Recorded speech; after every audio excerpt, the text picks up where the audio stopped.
Здравейте! В днешното видео ще видим как работи приложението на Sendika Pickup Points, което позволява в чекаута на вашия магазин да добавите опции за доставка до офис, локър, както и избор на различни куриери. Интегриране е максимално близо до процеса на поръчка в Shopify. Това, което се случва е, когато добавите продукт и преминете към плащане, се отваря поп-ъпът на Sendika, който изглежда по идентичен начин на чекаутът на Shopify. Тук виждате, има стандартни полета като име, фамилия, имейл и телефон, и тук вече са самите избори за доставка, като те са до офис, до кутия и до адрес, като опциите до офис и до кутия, което е локър, могат да бъдат комбинирани.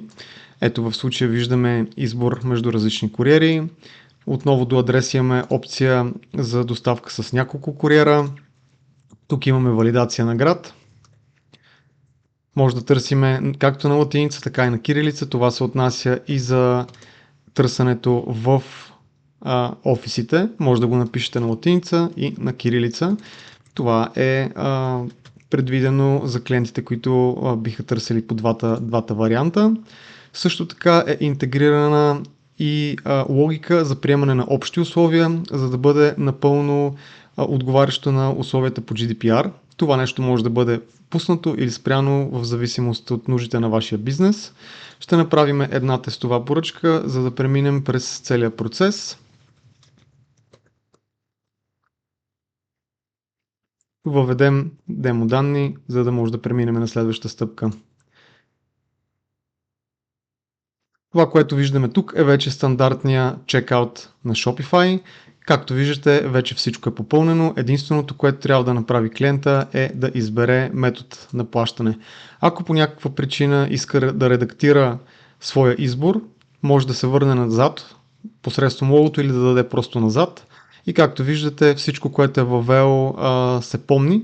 Единствено той може да направи, да кажем, някакъв избор различен на куриера. Да кажем, сменя си куриера, продължава и съответно тук вече избира, да кажем, с наложен платеж и завършва своята поръчка. Това е целият процес, като данните, които получавате, могат да бъдат структурирани във вашия Shopify. Нека много набързо да погледнем как работи цялото нещо.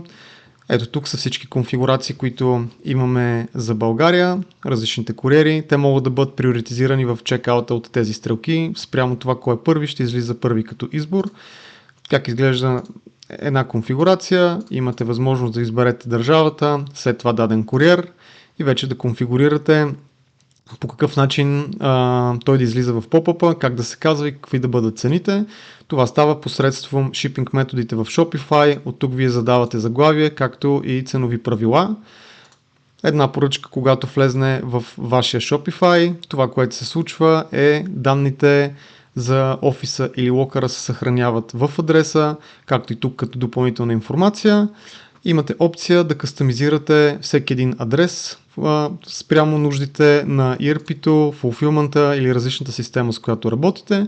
Ето тук има и къстъм конфигуратор, с който може да дадете насоки на системата как да запише вашият адрес, съответно, за да може да бъде консумирана тази информация по най-правилния начин. В няколко стъпки това е логиката на Sendika Pickup Points, която позволява да дадете на вашите клиенти избор за доставка до локър, офис, адрес в множество различни държави. Към момента има интегрирани над 70 куриера в над 14 държави.